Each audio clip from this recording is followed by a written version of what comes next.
I was planning on so we're in the final days of our Halloween season.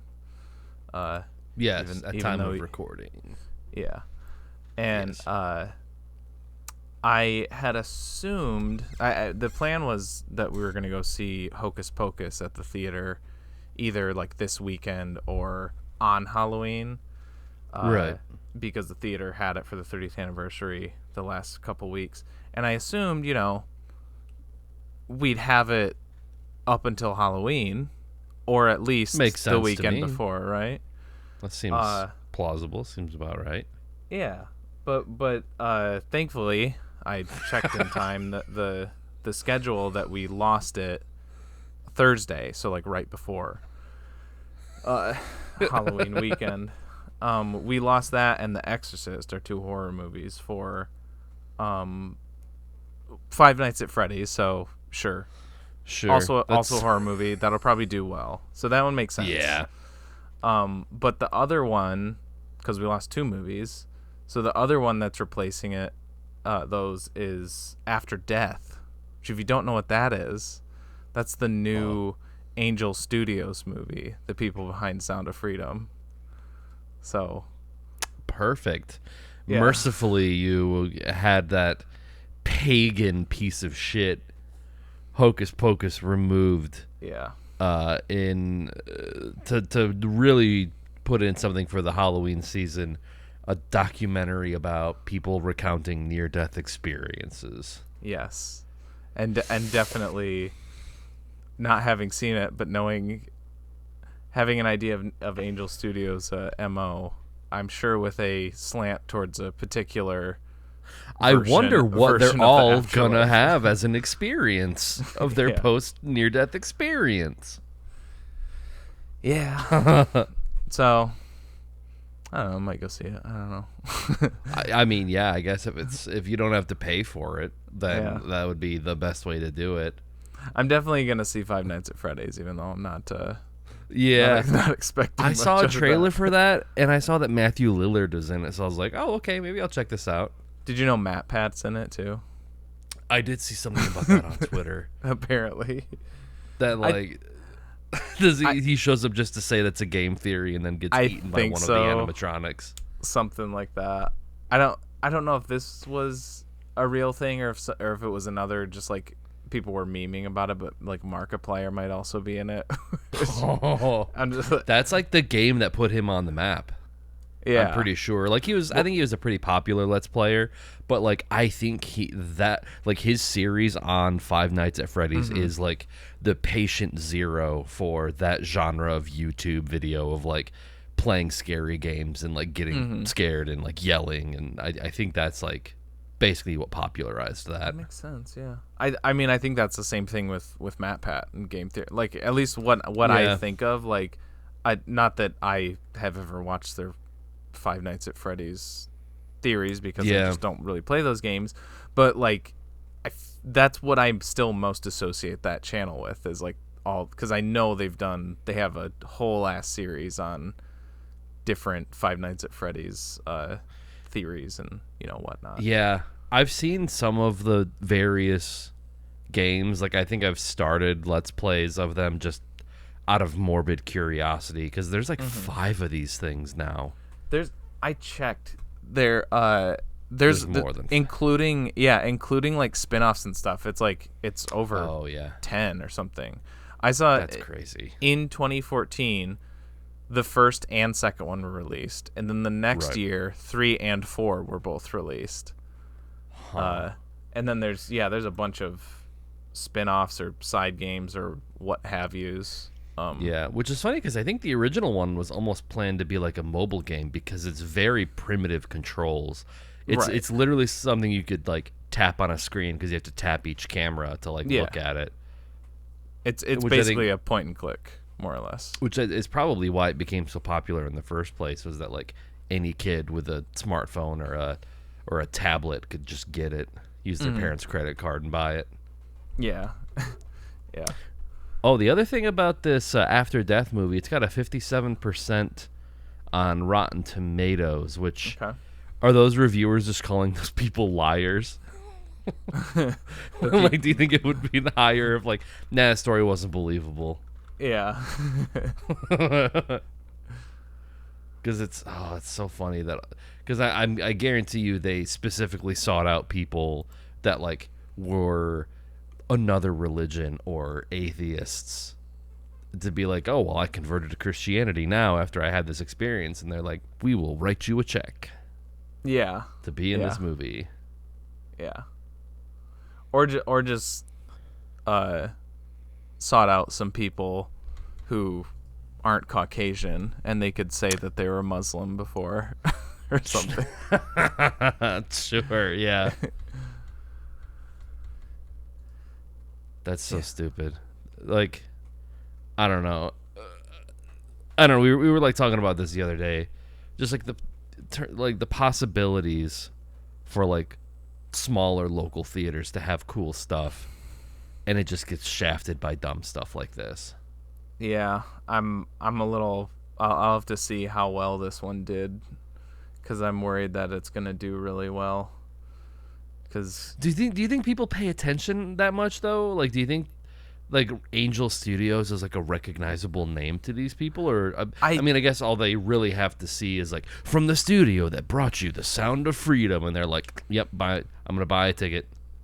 Well, I'll tell you this, like, I think so. I think just like the marketing or like the branding with Sound of Freedom was just so strong, that wow. I think it may have. It's like it's the new A24 for like middle-aged conservatives. Angel 24. Yeah, there you go. Yeah. Perfect. Got a little halo around it. Yeah. But like we had people coming in and asking like, are you guys getting After Death? And we That's only wild. Get that stuff if it's like big movies, you know. Are you getting like you know, the new, I can't even think, like, you know, are you guys getting Barbie? Are you guys getting Oppenheimer? Right. So it's only the really big ones, and then these Angel Studios pictures. So I think so. Strange. Wow. Yeah. Well, let's lighten the mood. Yeah. Welcome back, ladies and gentlemen, to ThereWillBeDuds. This is episode 123. And I am your co-host, TJ.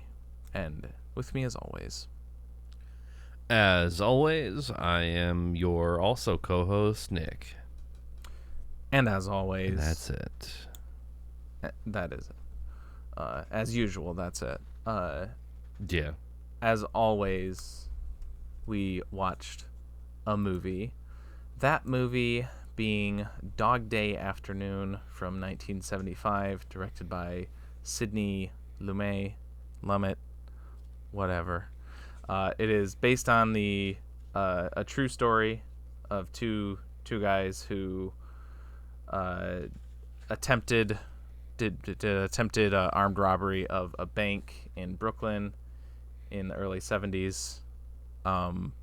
And it's just kind of one of those situations where like they got it planned out, but then a bunch of shit goes wrong and kind of throws their plans for a loop. It ends up becoming a hostage situation over the course of 14 hours. They try to arrange a getaway. The FBI is trying to negotiate with them, and then stuff happens. Yeah. Stuff certainly happens. I almost consider this movie like the Sidney's like partner movie to 12 Angry Men, because it's a pressure cooker, almost not quite as one location as 12 Angry Men. There's a little bit more going on outside of that, but it's a mostly one location pressure cooker anxiety movie, and it's hot, and everybody's hot and sweaty, because that is also a like point made in 12 Angry Men that like it's very hot and they like don't have good ventilation in the jury room, so everybody's hot and it's like adding to everybody's stress. They're just on edge. And this probably this has got to be my second favorite of his after 12 Angry Men. 12 Angry Men. Yeah. I think this movie's awesome. I've seen it, half dozen times at least, if not more. Oh, okay. This is my favorite Al Pacino role. Oh, okay. Yeah. I wonder if you said that during Heat. That sounds like, because I think we talked a little bit about him. Yeah, we might have. Yeah. Yeah, I think he and most all the cast. I mean, I can't really think of like a weak link, but yeah, not really.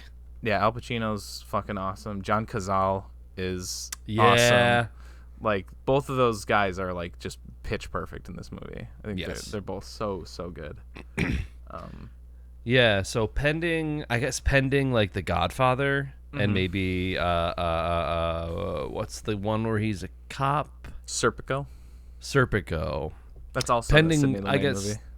Oh, is it? Yeah. Pending those two, I will probably put this as my favorite Al Pacino performance. But really, I've only seen like Heat and Jack and Jill, so I guess that's not really that's not really a large sample pool of performances. Okay.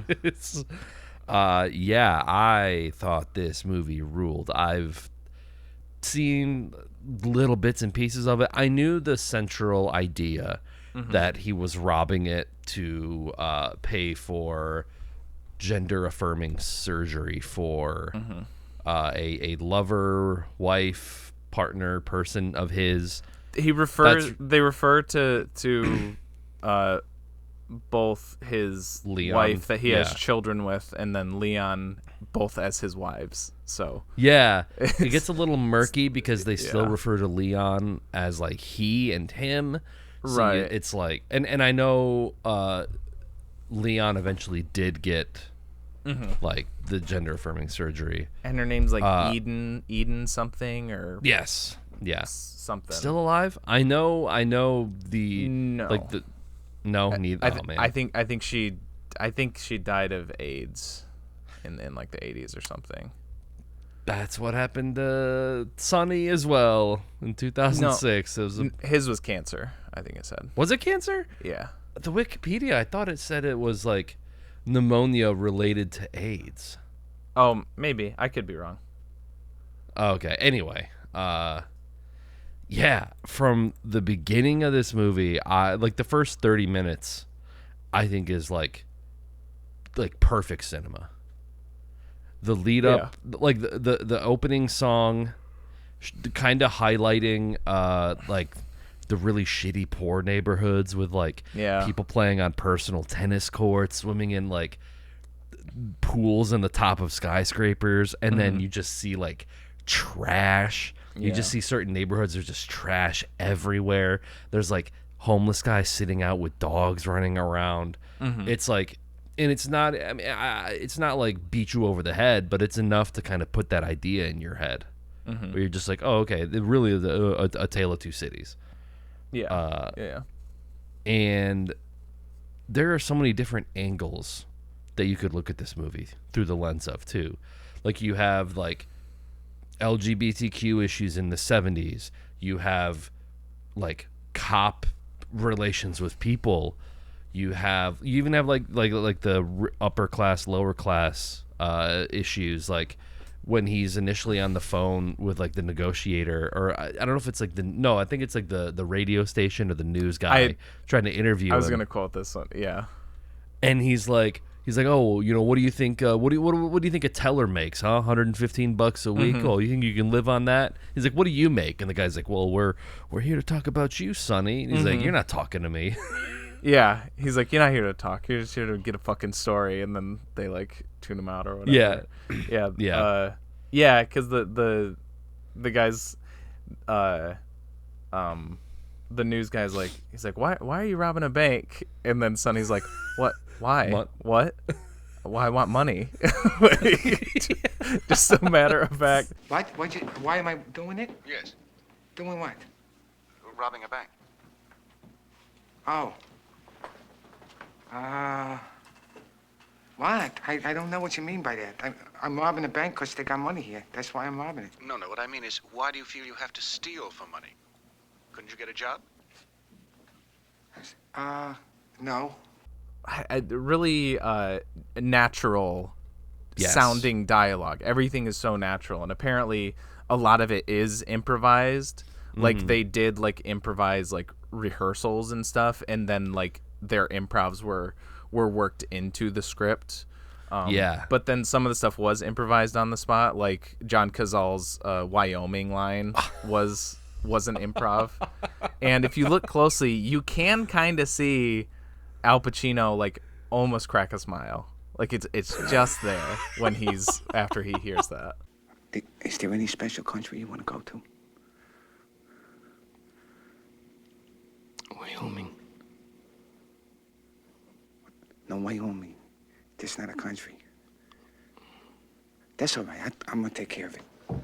It makes me think of that clip from It's Always Sunny, where they're like locations to visit on vacation, and he's like, purple. He's like, purple is not a place. We can't go to purple. Yeah. He's like, Wyoming is not a country, dude. Yeah. It's not Wyoming. What? No. Yeah. There's a particular like cadence with how Al Pacino talks in this that I just love, and I think it's partly because of the the improvisational nature of it. Like maybe it's him trying to think of something to say, but there's a lot of like starts and stops, and just that like matter of fact way that he talks about everything. Like he's very upfront about like, I know what I'm doing, but I also know why I'm doing it, and I like don't have any regrets. But there's still like there's like a growing like it's like a camaraderie between them and the tellers. Like they're all just kind of like hanging out. They have their little pizza party, and like given the circumstances, it should be like a much more like dour scenario. But there's a part where he's like, he literally gives the gun to one of the bank tellers to like practice rifle drills with. Yeah. And they're like smiling and laughing. And I know it's like, partially Stockholm syndrome, and you're just like trying to make the best of a bad situation. But like there are some genuinely like sweet moments with the tellers and the two guys. Even like tragically at the end, when she gives Sal the rosary. I know. Yeah. And I'm like, oh. That, yeah. And it is heartbreaking. Yeah. And I can't remember what she says to him there, but yeah, she's like, for when you get to Algeria, she's like, you've never flown before, so you can have these. Yeah. Because there's a part where he says that because like Sal is kind of like very one-track minded. And he's very he's very just like, he's also very matter of fact. Yeah. But he's like, look, we either we promised either we get through this smoothly or we kill ourselves. So Sal is, the thing's a pressure cooker, as like the whole situation's a pressure cooker, and then Sal is a pressure cooker within a pressure cooker. That's a good, I like that. I like that. Even at the beginning, he's sweating balls before everyone else is visibly sweating balls. Like he is just like, he is a bundle of nerves. And like, I didn't know the full story of what actually happened, so I was not sure where everything was gonna go. So I'm like, does anybody die? Who's gonna die? Do they like kill any of these hostages? Like Sal just seems like he's menacing, but he's also kind of a simpleton, which is like a very scary combination. Right? Yeah. I think he's such a crucial character, even though most of the time when you get to the end of the movie, he just kind of sits around. Like he's not, it's Al Pacino's doing all the negotiating, he's doing all the talking. But he's such a crucial character for that reason that you said, that like he adds like that tension of like, is something gonna break? Is something gonna snap and this is gonna go wrong? And I think that's credit to not only the writing, but also John Cazale is like just so that balance that he has of like kind of just riding that line of like, what is this guy like? it's not much is said about him. You get a bit more with Sonny and his backstory, but but you like in his performance, it feels like there's just like an ocean of information that you could learn about this guy just from looking at his face as he's talking. Like everything, even when he says the Wyoming line, which is objectively like a funny line, but the way he says it is like sad almost, like partly because of how simple he is, but his delivery is I actually watched a documentary about John Cazale after this. He was like on my timeline the other day because he's only been in like 8 movies, and I know like 5. he was in like the it was like The Godfather Part 2, this Deer Hunter, and I don't know the other one. The Conversation, which is also a Francis Ford Coppola movie. Okay. And all 5 of them were nominated for Best Picture, and 3 of them won Best Picture. So he has an extremely prolific but brief career in film. And so I've seen 3. I've seen The Godfathers and I've seen this, and he's good in all of them. I really like him as Fredo in the Godfather movies. He's like one of the best parts. And you get clips of the other ones. The only one I don't really know much about is The Conversation, but it seems like maybe a little lighter role for him. But so I think somebody in that documentary said that his like I can't remember who it was, but they said that there's like a tremendous sadness behind his performances. And I totally see that. I totally see that. Because even when he's just kind of hanging out, he just looks so racked with emotions. At any given moment. You get like scant, precious dialogue with him in this movie, and I think you get a lot of it early on when they're kind of like losing composure a little bit. Like someone came by and already picked up the money, so there's only like $1,000 here, and he's just like, look, I'm not going back to jail. So that he kind of already sets an ultimatum right at the beginning that you're just like, oh, okay, this guy is like hardcore, like I'm not going back to jail. And then the other like kind of bigger bit of a dialogue you get with him is him and one of the bank tellers like talking about smoking cigarettes. And he's like, my body is a temple. And then she's just like, okay, well, if I die of cancer, I'll have myself and you to blame or something like that. You gonna smoke the cigarette or what? Yes. If I die of cancer, it'll be half your fault.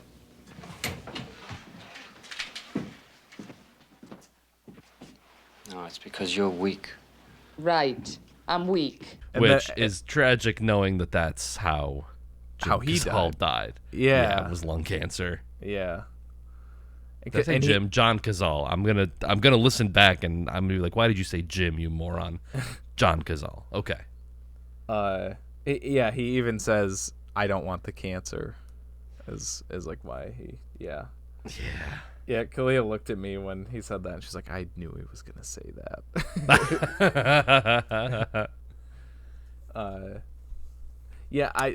I don't know if this was intentional. I actually meant to look to see if all Tab was sugar free, but I noticed he was drinking sugar free Tab. And I did see that. Is that also like he doesn't like to drink regular pop because of keeping his body pure or whatever? I don't know. I did catch that. It could have just been a coincidence. I don't know. Right.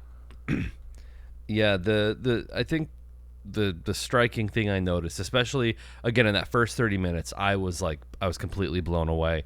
This is like the Safdie brothers blueprint. Like almost like the heist in like Good Time or something like that. That sort of ratcheting up of tension. But I think what really sells Pacino is like especially his eyes.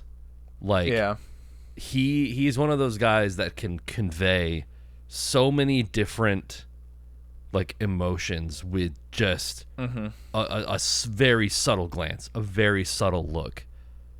Like when later on when like the FBI gets involved, and I think he walks either one of the FBI guys or the doctor back to the door.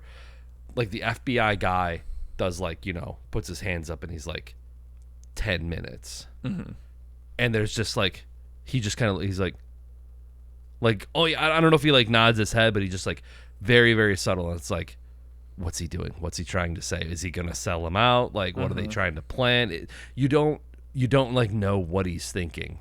You're like, but you can just see the wheels turning in his eyes. Yeah. Or if anything, it's just, I feel like that that I guess proposition from the FBI guy to be like, hey, if you give us Sal, maybe we'll let you off easy, sort of thing. I think it's just, regardless of the outcome, it's just another thing that he has to like deal with, and it's another like added stressor. Like some way into the movie, he says like I got to figure out all this stuff, all this, I got all these things on my shoulders, but it's like not really acknowledging that like it's his fault. Like he didn't, right? He chose to rob the bank. We're gonna get the ball rolling. Yeah, we're gonna get the ball rolling. What do you think I'm doing? I'm working on it, right? What does it look like? You think it's easy? I gotta keep them cooled out. I gotta keep all you people happy. I gotta have all the ideas, and I gotta do it all alone. I'm working on it. You wanna try it? Your food is here, Sonny. You're starting to get on my nerves. Yeah, like this, like it's his job, and he's just like, I have to do a good job, and I have so much pressure on me to do a good job, and it's like, you did this to yourself. Yeah. Also, I was just like, he's far too nice to be a bank robber. Like, again, like the opening, like, maybe half of the movie, it's almost like a comedy with like the bank tellers. There's like, I think there's one in the bathroom that they forget is in there, and she freaks out. And then the main like teller, I guess the blonde woman, the one that he like kind of dictates his. Yeah. Is her name Mouth? That's what he calls her. Okay. But like they open up the bathroom and there's like a woman in there and she freaks out, and then the lead teller grabs her by the shoulder and he's like, we're having a bank robbery, like comforting her, like oh yeah, we're having a fire drill, or we're having like a field trip. She's like, we're having a bank robbery. And then she's like, oh okay. Yeah. I like that. If it was like a year before, I think that was it. If it was like a year before, this would be like within the same like few days of when the Texas Chainsaw Massacre took place. Like they both open with in August of Texas Chainsaw 72. Yeah. This one's 73. Both hot and sweaty movies. Something in the air, something in that heat wave, just driving everyone crazy. Yeah. Going back to the like treatment of the character of Leon, or I'll look up her. Elizabeth Eden was her name after. Yeah, I mean, I don't even know if Leon was the actual person's birth name. Oh, or whatever, yeah. But that could just be a character name even. I don't know. I figure it's a Glenn or Glenda sort of depiction of transgenderism, where like for the time, for the mid 70s, this feels very progressive. Very it really does. Good, and yet there's stuff like they still refer to Leon by the name Leon. They say it's his wife, but then they also still use like he him pronouns. So it's I don't know, and I think even Sonny does. So whether that's like his confusion, maybe that's the writers like, just not understanding because it's not as like much of a thing. But I think in Glen or Glenda, they kind of say that, a trans woman is not an actual woman until they get the surgery, the gender affirming surgery, because they're still referring to the characters in Glen or Glenda by whatever their current sex is. Right.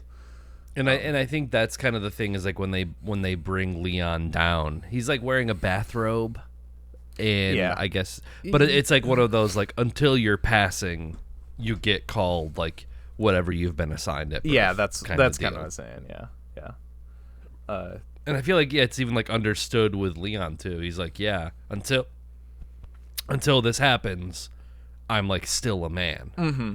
Yeah. So it's like, it's definitely muddy waters in terms of like representation and how accurate it is, but it does feel pretty balanced and well done. Like, and I think, unfortunately, I think that was part of the marketing of this movie at the time too. They're like, okay, so weird, you have to see it. Oh, a homosexual wants to get his boyfriend's penis cut off. Like I think the marketing was kind of like a wild and outrageous tale.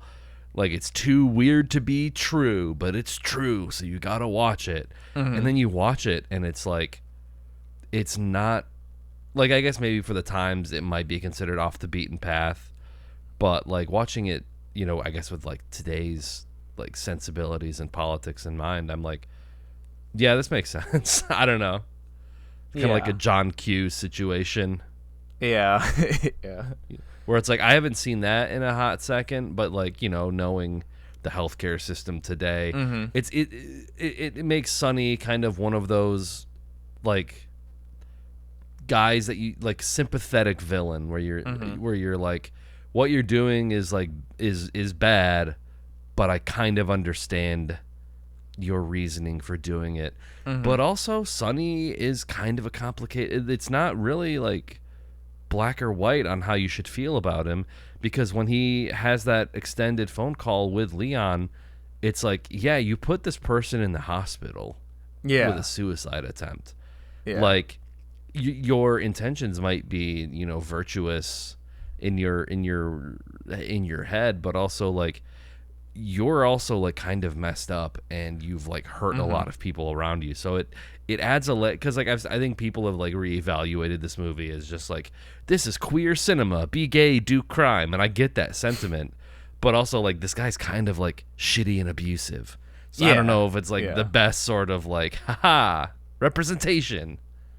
Yeah, it is. I think it's much more like there's a lot more to it than just one or the other, which is partly why I think it's so great and why I think Sonny is such an interesting character, such a mm-hmm. good character. I love that conversation he has with Leon on the phone. It goes on for a while, but it's just kind of, it keeps you in it for the whole thing because of how well it like, naturally you get like backstory and stuff like that. And then like immediately before or after that, he calls his other wife or whatever, and it just devolves into them like screaming at each other. Shut the fuck up! It's so good. He's gonna dump my body in the river. Will you just shut up? I mean, I was scared of you. I was scared. Will you shut the fuck up and listen to me? Just listen to me! You see that? See? With the language and everything. Well, I'm trying to talk to you, and you... And it's like they're all, his entire extended family is just like the most stereotypical Italian, like overbearing, like guy with an overbearing mother who marries mm-hmm. someone who is exactly like his mother. Yeah. It's like, you know what you're doing to me? You do this to me. You hurt me. You hurt people around you. And this is what... And he's like trying to like... He's like, hey, I might die today. Yeah. So I'm trying to like confess some stuff to you, maybe apologize for stuff. Yeah, and she's like she's just going on and on. Yeah. Yeah. Also, there's a very small Sopranos cameo that I think I subconsciously recognized because of his voice, but I did not. Is it his dad? Yes. I think I thought I recognized that guy just from Yeah. That's Dominic Chianese, who is Uncle Junior Soprano. Okay. Because the way that he said, "Why rob a bank when you got a sucker for a mother?" I was like, why do I know that voice? Like, I even played that clip for Chloe. She's like, "Who is that? Why do I know that?" It's like, yeah, it's Junior Soprano. That's funny. I think that's like his only line too, but it's like perfect. I think it is. Yeah, it might be. Yeah, what a bit role for him. I love it. Yeah. The nice like silver lining to it though. I don't know if you read this or whatever. But so Elizabeth Eden was able to get her sex change operation because of Sonny selling the rights to make this film, and then gave her the money. So, he got it done in the end. He was in jail, and I who knows what the state of their relationship was in real life at that point, but right. I mean, and yeah, I'm not saying that, so he was actually a good boyfriend or whatever, but he was true to his word at least, and that's kind of awesome that this movie also like contributed to the goal actually like being accomplished more or less. Yeah, and then I love that Sonny was kind of a crowd work king. The way that he would that's what I was going to go there. into next. Yeah. Like the way that the audience, like the crowd of onlookers turned on the cops almost immediately was like so funny. And like I've heard that line Attica. I did not know the context for it, and then I looked up like what it was based on, and it was like this prison riot where I think the guards just like slaughtered people, and it was like not a good PR thing for the cops at all. Yeah, and it was like not just prisoners too. I guess there were some civilians that were shot too. Yeah, who were like visiting or what have you. Jesus. It's a was pretty hefty Wikipedia article. I didn't read the whole thing, but I skimmed it. I just know the basics because of, I probably looked it up whenever I first saw this movie, and I was like, okay, all right, I got it. So I know the basic facts. But yeah, it was like a really hot button issue at the time. So everybody in the theater, when this came out, was like everybody I'm sure knew exactly, it'd be like what he was talking about. Yeah, it'd be like yelling, Columbine in like an early 2000s movie. It'd be some it'd have to be some different context, but you know what I mean. Right. Yeah. I was just gonna say more about the crowd work. You'll also notice after it's kind of outed that Sonny is gay or bisexual or whatever, LGBT. There's like a sector at least of the crowd that kind of turns on him. There's people that like boo when he comes out after that. Because even when they're driving away, like in the limo, there's cars driving past that are like jeering and throwing beer bottles and like throwing shit at him in the limo. To the point where even Sal is just like, hey, can you tell them that I'm not gay? Sonny, they said on the TV 2 homosexuals in the bank, right on TV. Did you hear what they said? What difference does it make? No, man. They're going to say anything they want. Let them say.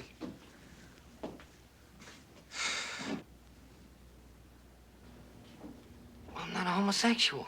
Yeah, just, again, that's like another like socio-political angle that you can like use to contextualize this movie, and I think that's what makes it so timeless, is that like you can watch it multiple times and like, oh yeah, look at it through like this lens, or look at it through this lens, and it kind of works as like a representation of a lot of that stuff. And as like a thought provoking experiment. I also didn't notice until, I mean, I might have like subconsciously noticed it, but until like there's like a scene where they're in the bank and I Am My Father, the song that they were playing on the little radio was Easy Livin' by Uriah Heep. Oh. Which is one of my dad's favorite 70s bands. As soon as I heard that, my ears perked up. I was like, oh, I know that song. Nice. But other than like the opening segment, like the Looney Tunes music that it's cuts to after he says fuck on the radio, and then the Uriah Heep thing, there is no soundtrack to this movie. There's like no music whatsoever. Oh yeah, I guess I never really thought of that. I do just think of I actually meant to look up if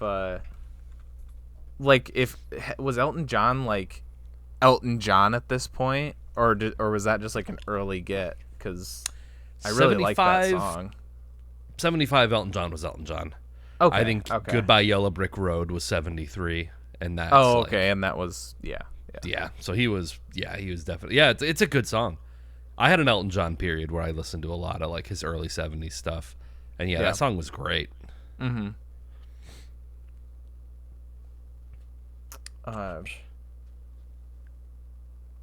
A few little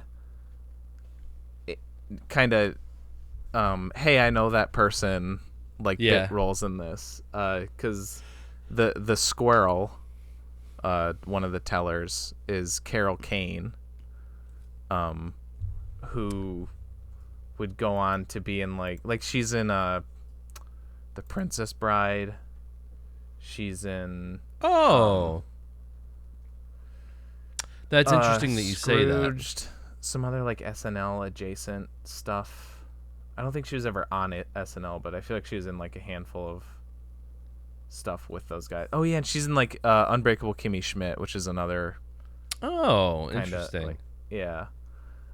It's funny you say the Princess Bride, because the actor who plays Leon. I was gonna get to him next. Yeah. Yeah.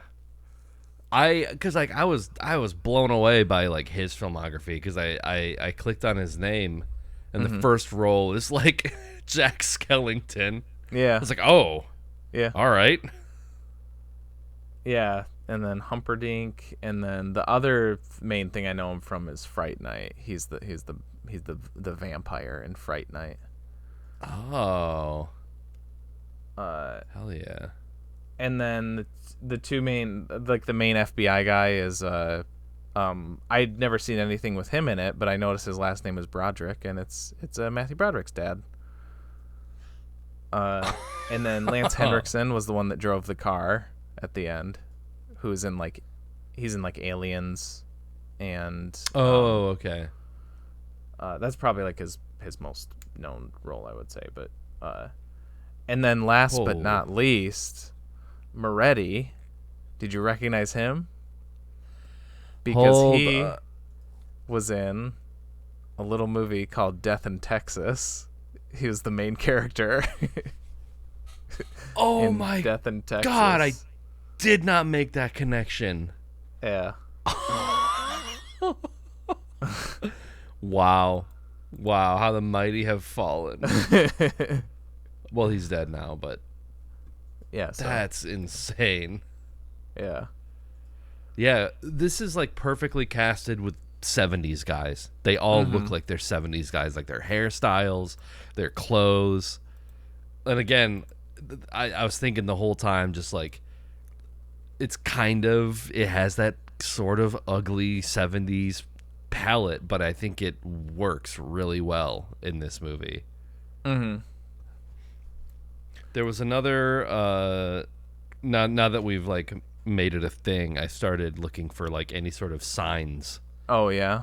Did you catch any? Did you note any down? Because I have one. I didn't know any. No. There was a sign that was, I think it was like part of the, just as like an advertisement for the bank itself. But there was like a little placard type deal that was sitting on like the glass where the tellers sit, and it says "Vacation Dreams. All you need is the money." Oh, okay. Yep. And the camera, I think they showed it like at least twice on screen. So I was like, okay, I took a little bit of a note of that. Okay. And there's also like A Star Is Born on the marquee at one point in time early on. Oh yeah, I do remember that. Yeah. I wasn't sure if that was like any intentional, thing, but it's kind of fun to think about. Yeah. Yeah, it's, something I noticed that, I don't know, maybe I just never bothered to notice it before, but when it's getting towards the end and he goes outside to check their ride to the airport. They let him like inspect it or whatever, and there's the dude, like the black guy, who's kind of like laughy and like, oh hey, I saw you, yeah. And then he's like, I want him to drive. And then like, no, he can't drive. And then they like relent and let him drive. And then he's like, no, he's like, no, fuck that. Like he realizes that like that he's like, that guy's a cop. He's like, I want him because at least I know what he is. Yeah. And I think like the way they act is kind of like the jig is up, but it never fully like answers that. But then when you get to the credits and it breaks down, it says like the bank, and then it has like all the people that were in the bank, the family, everybody who's in his family, and then it says the cops or like the police or something like that, and that guy is listed under there. So that's your confirmation that Sonny was right. Yeah, I love that. Yeah, I love how like how it kind of showed in depth kind of like how bank robberies go, like to the point where it's just like, it's a menacing experience, but also they're still humans and they're still people and they still like make mistakes. Like like their guy at the beginning, he was just like, I can't do this. Oh yeah. God. Like immediately, like as soon as they get into their plan like falls apart, and it's just like tick after tick after tick of like things that can go wrong. And I don't know, I feel like in movies typically like the heist scenes are like everyone's like a smooth operator and everyone's like calm and like the guys that are with the guns are like they're in charge. But this like they're profusely sweating. They're like they're kind of looking at each other like no, you need to look at those guys. Shit, and like trying to deal with all the people. And it's just I love that. I can't do it, Sonny. What? I'm not gonna make it, Sonny. What are you talking about? Put it on it. I can't do it, Sonny. Oh, fuck me. Sal! What? Where are you? He can't make it. Fuck him, let him go! And it's just like how boring a hostage situation can be, where like, they have their pizza party. He's like laughing and joking with the tellers, but then how quickly that can like switch on a dime to them just like, now get in the vault. They pointing the gun at him, where it's like you were just like giggling and laughing with them like 10 seconds ago. Yeah. If this were modern, they would have been blasted by drones or like Boston Dynamics robot dogs like in the first 10 minutes, because they play along a lot with Sonny. They I don't know like what procedure was back in the day, but I feel like in hostage situations now, like the police would not be that accommodating. Right. Yeah. Like it's because like they just let him walk around, and the cops like there's that scene where he's like kind of talking to Moretti, and like some dude, it's one of the husbands of one of the tellers, like runs and like knocks him on the ground and punches him, and the cops pull him off and lift up Sonny, and they're like, are you okay? Oh hey, are you okay, man? Like you just got assaulted, like oh you're a victim, are you okay? Where it's like, again, I don't know how like modern hostage situations work, but like I could not believe how like nice and accommodating the cops were given the circumstances. It was mostly Moretti, and I wonder if that's partly why it was like he was replaced by the FBI guys, because as soon as it switches to James Broderick's character, he's like, okay, I want this, and we need the AC on and whatever, and he's like we're not doing that. No anymore. more favors. Yeah, no more favors. Yeah, that's it. And it made me laugh as like after he's like talking to him. I swear to God, it does a rack focus on Moretti in the background, and he's just like eating something, like staring, almost like he's slighted. Yeah, right. Or like yeah, I think there's another scene scene where he's like eating a sandwich out of a bag and like looking straight ahead, and he just looks pissed. Yeah. Yeah. But yeah, I'm good to move on to scores if you want. Okay. I really like this movie. I think it's I think it's pretty the first half, like before, the first chunk is almost in real time. Yeah.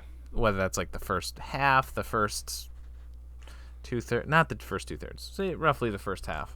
I think is perfect. I love everything about it.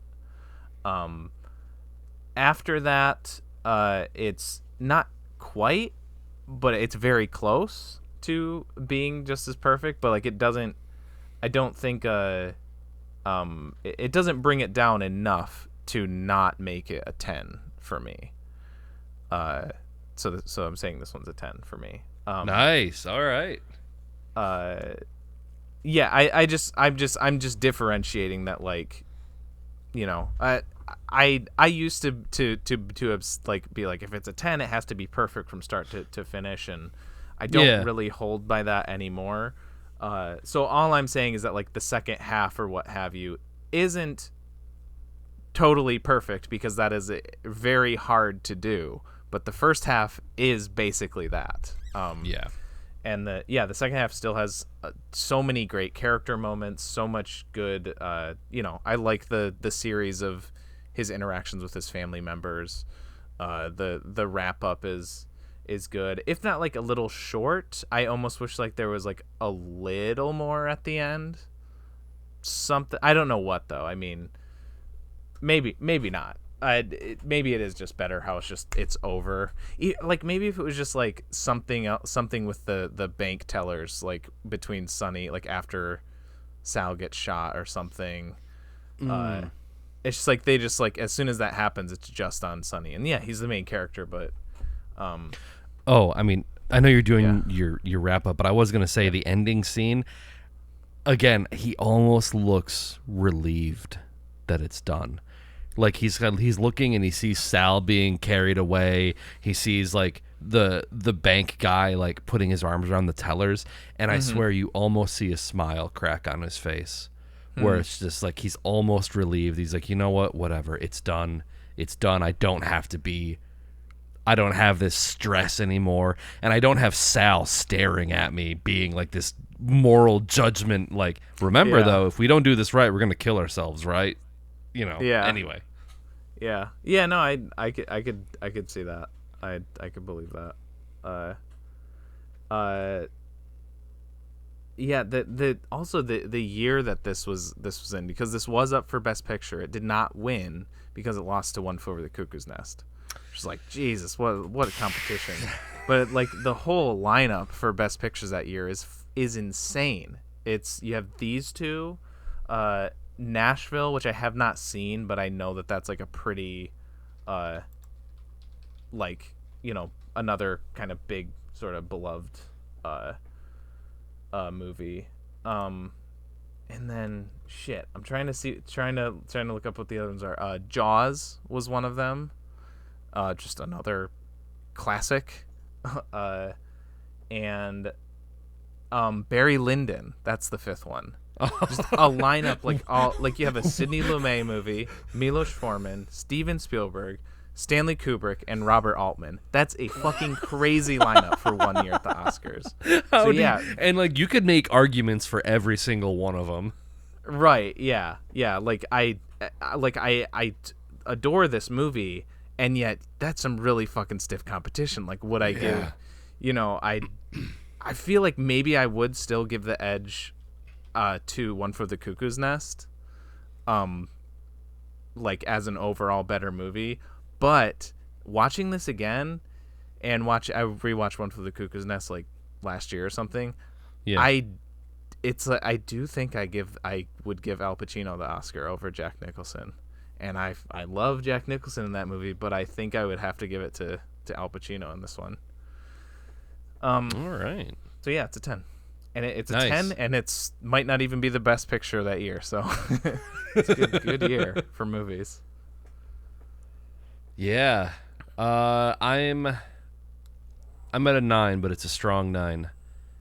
Could be a 10 upon further watchings, but yeah, I knew that this was like kind of like one of those like legendary movies. I'm glad I'm able to like tick it off the list.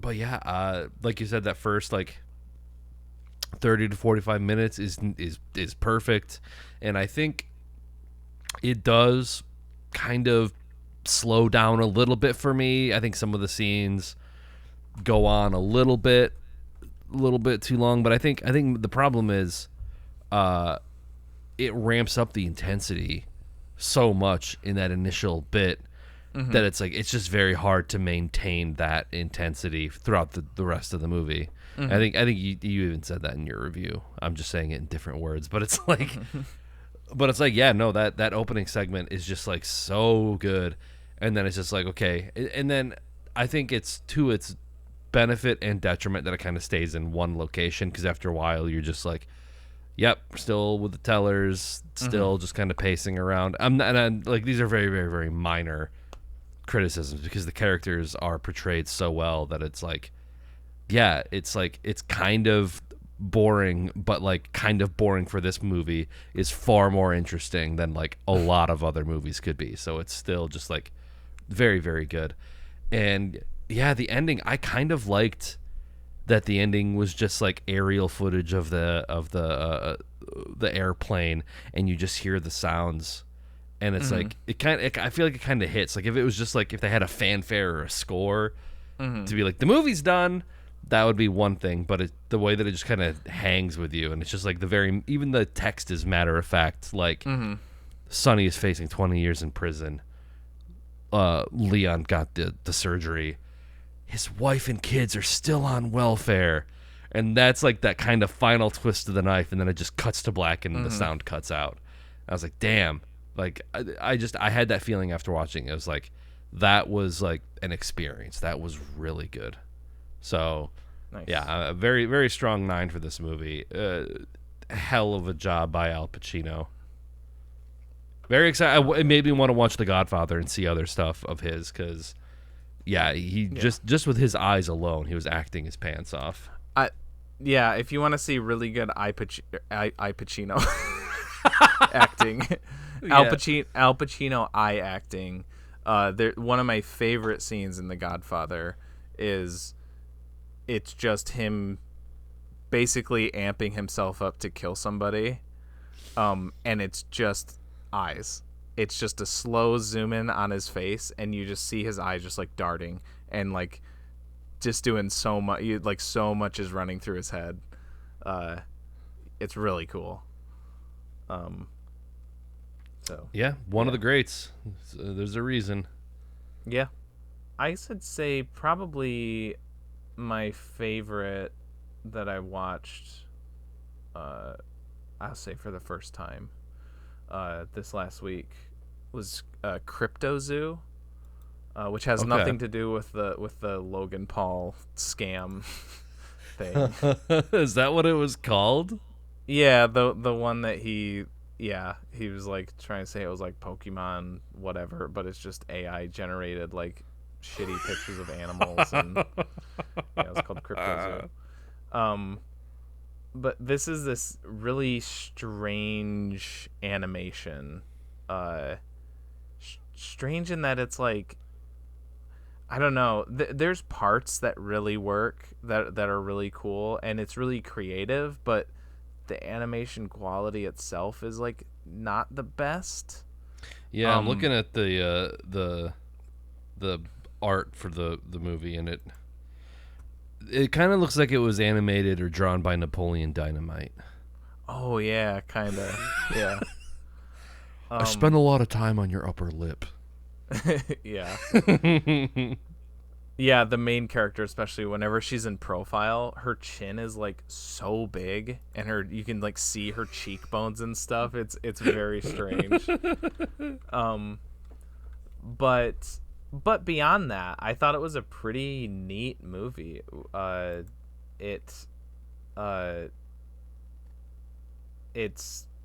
literally, it's about these people that are like they have captured cryptids from around the world, and they want to like open a crypto zoo. Oh, okay. Just a zoo for cryptids, but then they have to go find this one called the Baku, which is, all the cryptids are like actual. I mean, they're not, like, but you know, like what I mean? Mothman, Bigfoot, yeah, stuff like that. Yeah. Gotcha. And this one's like, it's like this little kind of weirdly colored elephant thing that eats dreams. And they're like trying to get it to bring it to the zoo, but then like the military wants it and wants to like take the cryptids to use for war. Of course. And that's pretty much the whole thing, is like they're just trying to bring it back to the zoo, and the army's trying to not. But I was surprised with how much it was like, it like emotionally affected me, especially considering how just like kind of, like I said, not great the animation was. I thought the writing and there's a few character beats that were just really, really well done, really well written. It's a very almost somber movie. It kind of fluctuates between that and just being kind of psychedelic. It clearly feels like a movie that was made to be watched on acid or something. Sure. But like one of the main characters is a Gorgon, which is what Medusa is. Snakeheads turn people to stone. She wears contacts so she doesn't kill people, and she like nice. She uses like a sedative on her snakes, and then wears like a little like a babushka like head wrap thing. And I thought like some of her stuff in particular about like how she's treated differently and blah blah blah was pretty good. And yeah, so I don't know, it was a little neat thing that I had a pretty good time with. It was like a high 7 for me, so like almost an 8. I think I really only held it back because of the animation. But other than that, like if this looked better, it would be a solid 8. But I'm like I can't give it that just because when everyone looks like beautiful Squidward. Yeah. And yeah, exactly. Yeah, especially that main character. Yeah. But maybe it's like just the people too, just the person animation, because sometimes that weird look works for some of the cryptids, and maybe that's why the animation style was chosen, is because it works for them. But yeah, I don't know. So it is what it is. But I'd still give it a pretty solid recommendation. Okay. Yeah. So the voice cast looks incredibly stacked. Yeah, that too. Yeah, it does have a pretty good. Like voice cast. I don't know. I've probably seen Lake Bell in some stuff, but I mean Michael Cera. Yeah. Zoe Kazan, who's Kazan. Nepo baby. Yeah. She's the granddaughter of Elia. Yeah. Yeah. You got Peter Stormare, and then you got Grace Zabriskie, which. Oh, that's right. I totally forgot that she was in that. Yeah. Because like, I remember seeing her name. Because you don't see her that often in like, I guess newer stuff. I only know her as Sarah Palmer. Sarah Palmer. Yeah. And that weird bit role that she had in like Wild at Heart. But yeah, cool to see her doing stuff. Yeah, I'll definitely have to check it out. Do we have anything else? I mean, again, there are other movies, but it'd be more kind of like nothing that I was like over the moon about that I hadn't seen before. Yeah, I don't know. I think just like the last week in preparation for the wedding that we just did, I just haven't had time to really like watch anything or do anything. So I'm just like, which I feel like a couple episodes ago I was just like, man, I feel like I'm doing really well this Halloween season, and then I have fallen off so hard with watching stuff, and then it's like Halloween's in like 2 days now. Mm-hmm. And we're like, what are we going to watch on Halloween? And I was like, maybe we can watch, like, Inland Empire. It's 3 hours long. So I was like, I don't even know what we're going to do for that. Yeah. Maybe I'll just focus on beating Tears of the Kingdom. Yeah. Yeah, we, I made up a watch list, I guess a watch list on Letterboxd of, like, horror movies. And I have watched... I did that like halfway through the month, and I think I was still working on the Saw series at that point. And I have watched one movie off of that list. So I really like kind of fell off the last couple weeks. We did finish not the current, but the last year's American Horror Story. So there's that. I mean, okay. that's horror related. It was what it was, wasn't the last couple episodes are really interesting and different. Like, yeah, didn't you say that usually like it starts out really interesting and then gets kind of bad and then kind of ends somewhat interesting? Yeah, it's usually like the trajectory for those. Or just, I would just say usually ends bad too. It just gets worse and worse. But it was almost the like opposite situation with this season, where the first couple episodes I was I was instantly like, I'm not feeling this. This is not me. And like, it didn't ever become like great, but I definitely was like more and more into it as the season went on. And then, so it's 10 episodes. This is NYC. That's the season for to be clear for anybody listening. So they all go to NYU and they're art students. No, it's like it's in New York City in the early 80s, and it's about a serial killer and other spooky stuff, but also there's like an underlying thing of the AIDS epidemic kind of starting up, becoming a thing, because it's all about like the gay community in New York. And you get to episode 8 of 10, and then the episode ends with one of the characters dying. But that's about it. And then the last 2 episodes, it's like time jumpy, where like the episode 9, the first half is one character is like dying, and it's just him like kind of like visions that he's seeing as he's dying, and then he dies.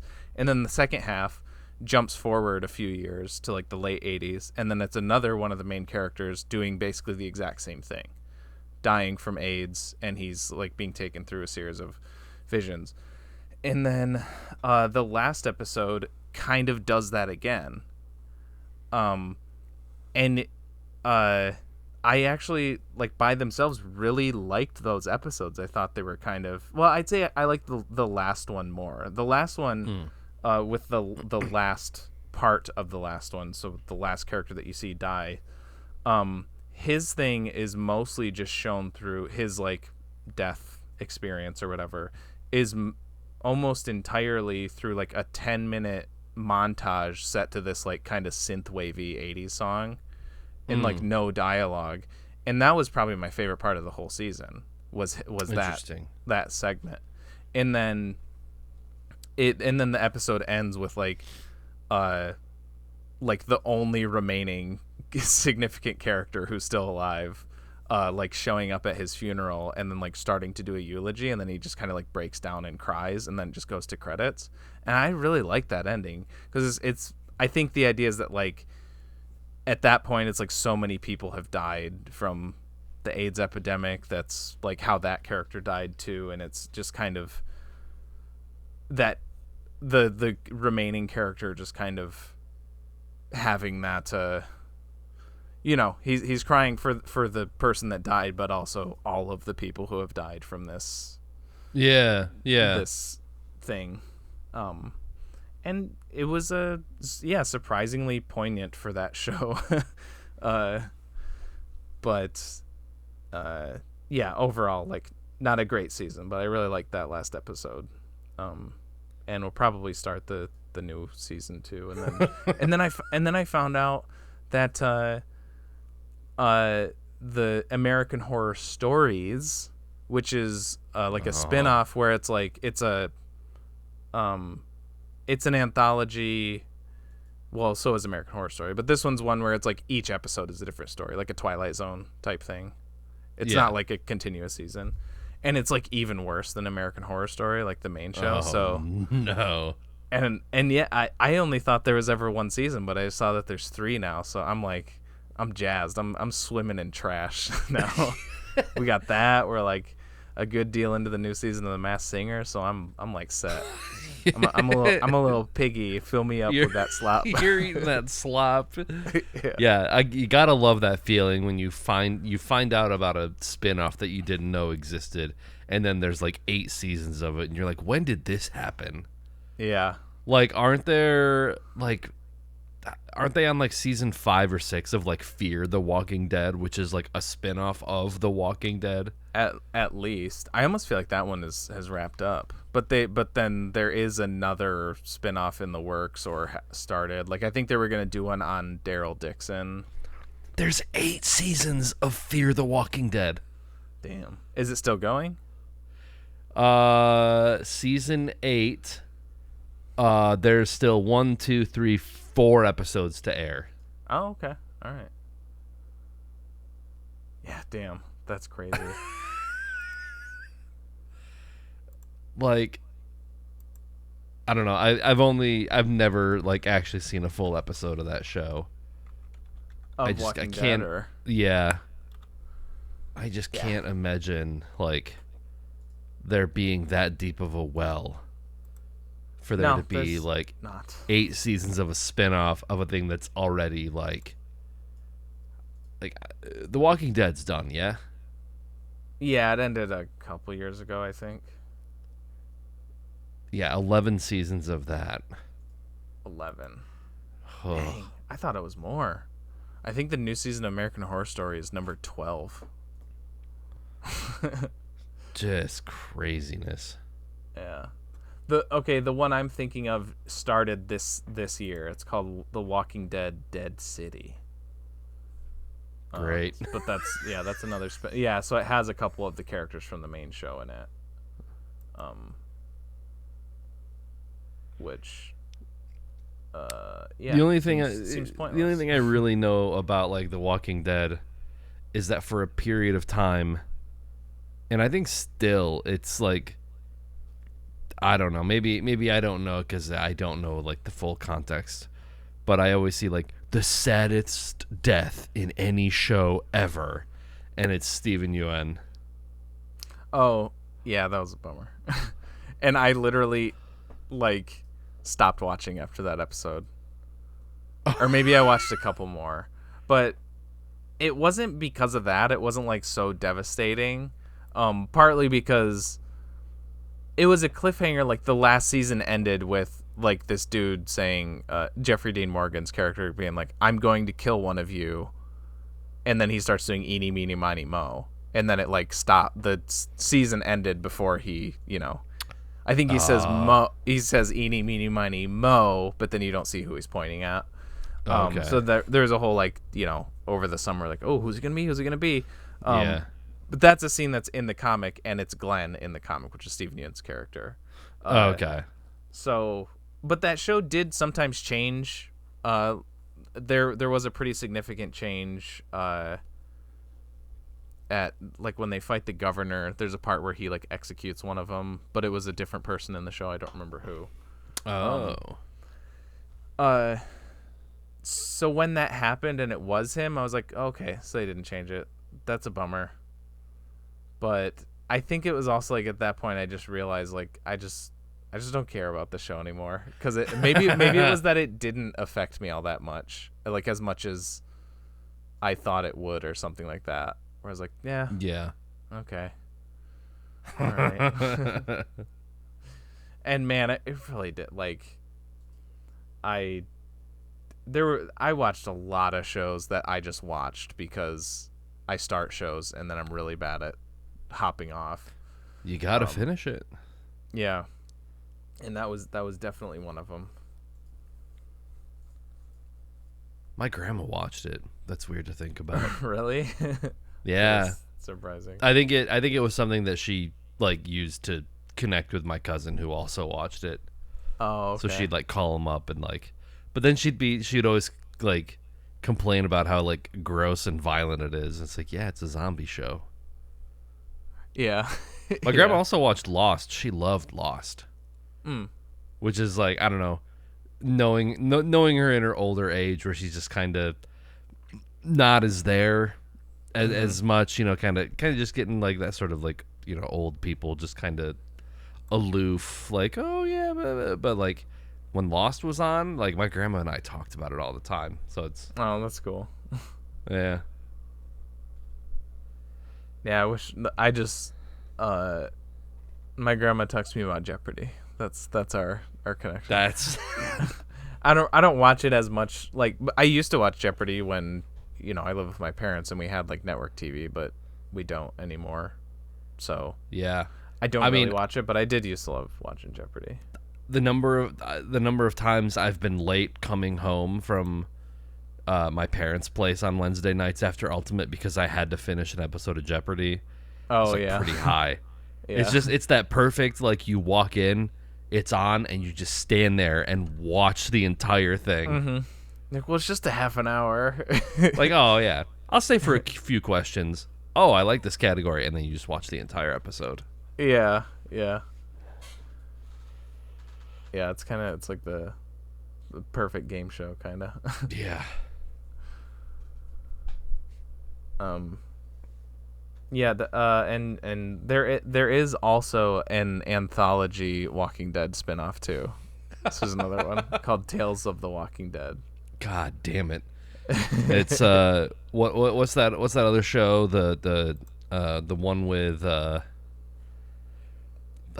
Tales from the Crypt? No, it's not Michael Keaton. Who's that other actor who's got like that show? There's like 1812 and then there's like 1836. All these different spin-offs. Like Yellowstone? Is that what you're thinking of?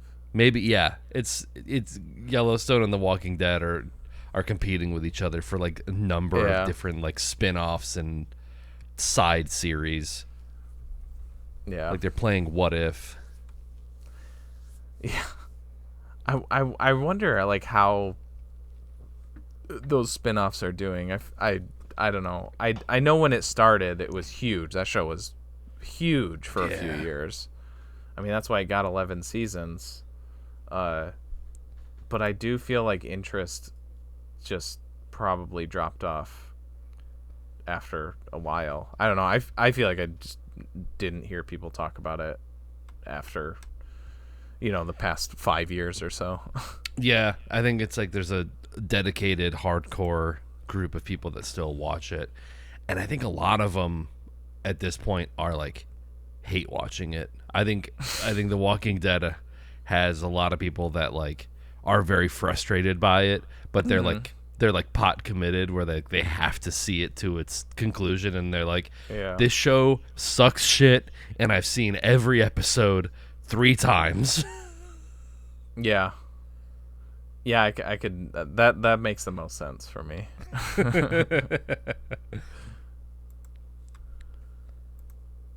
Hopefully that doesn't fucking happen to Invincible. I don't know, it's different show creators, but it's the same writer of the comics. They're both Robert Kirkman comics. Probably not. It's different showrunners, so a different situation. And I mean, I'll say I like the first season of Invincible way better than any season of The Walking Dead.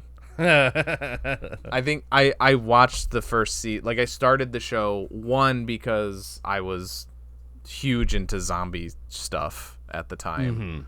But also it was an AMC show, and like I watched any new AMC show because that was when they were kind of few and far between. It was like Mad Men, Breaking Bad, Walking Dead. I don't even know what else they had at that point. Rubicon was like a 1-season show. Yeah, I mean, I think during like the 2010s, AMC was kind of like the powerhouse network that had like that was the prestige TV network. Outside of like HBO, it was like HBO, and then for regular cable, it was AMC. And then I think Walking Dead was kind of the slippery slope into just how they just have a lot more shows that aren't necessarily great. Yeah, I remember like Small Town Security. Yep. Wasn't Vince Gilligan's Battle Creek show on AMC as well? No, that was like that was a network show. That was like ABC or Fox or something. Were we talking about Battle Creek? I was talking to somebody and they said they're like the first season's actually really good. Is it? I only watched like the first episode or like the first couple maybe, and it just seemed like a cop show to me. Yeah. You know, I forget who I was like talking to, but I feel like I was talking to someone and they said it was like actually kind of good.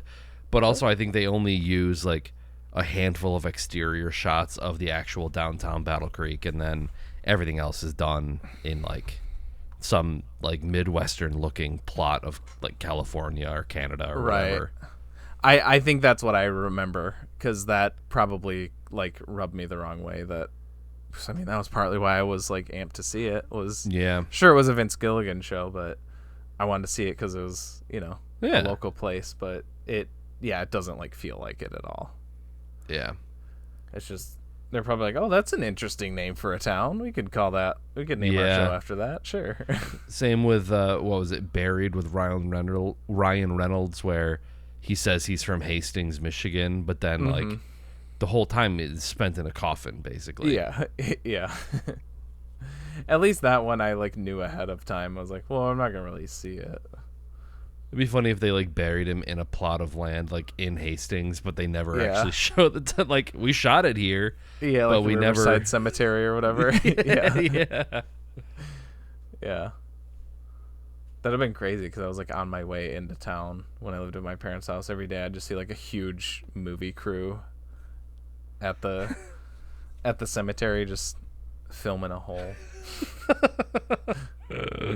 That'd be cool though, because then I could have maybe like rigged something so like their little rig with him in the ground like would fail and I could murder Ryan Reynolds.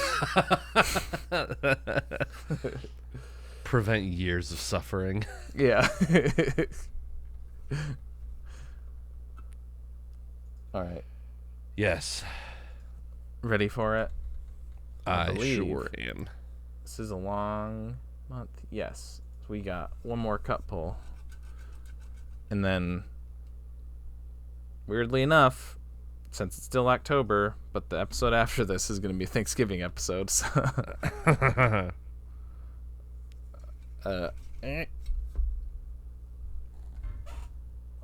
Oh, it did. Oh, okay.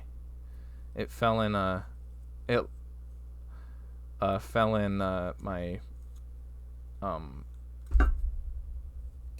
like in between the keys on my keyboard.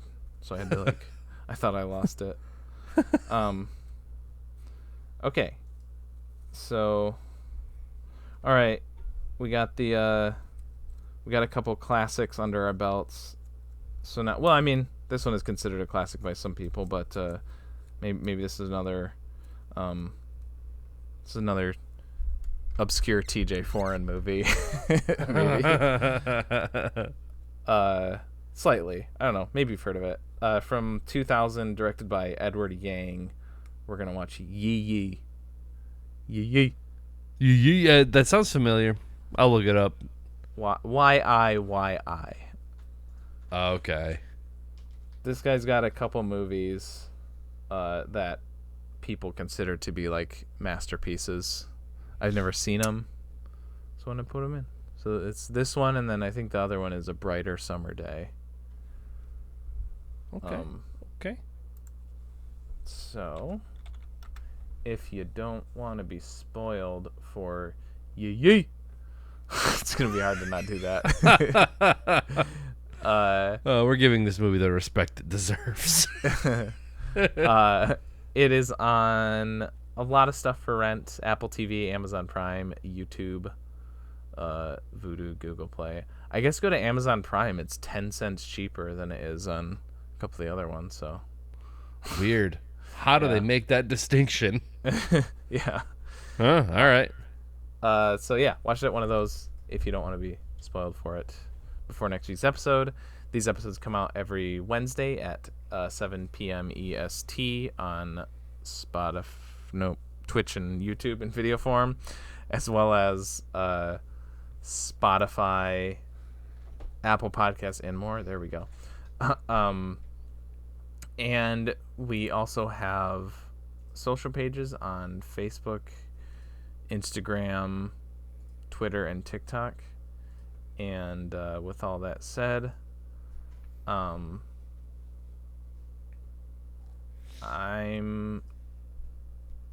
man, I know there's stuff here. I gotta look. I know there's good lines here, man. Yeah, sure. With all that said, I'm a fucking star, TJ, and with me as always. As always, I'm in need of a vacation. I think I'm gonna go somewhere like maybe Argentina or Italy or maybe Wyoming. And I'm Nick. To a far and beautiful country. To a far and beautiful country. Something like that. Just kidding. Yeah.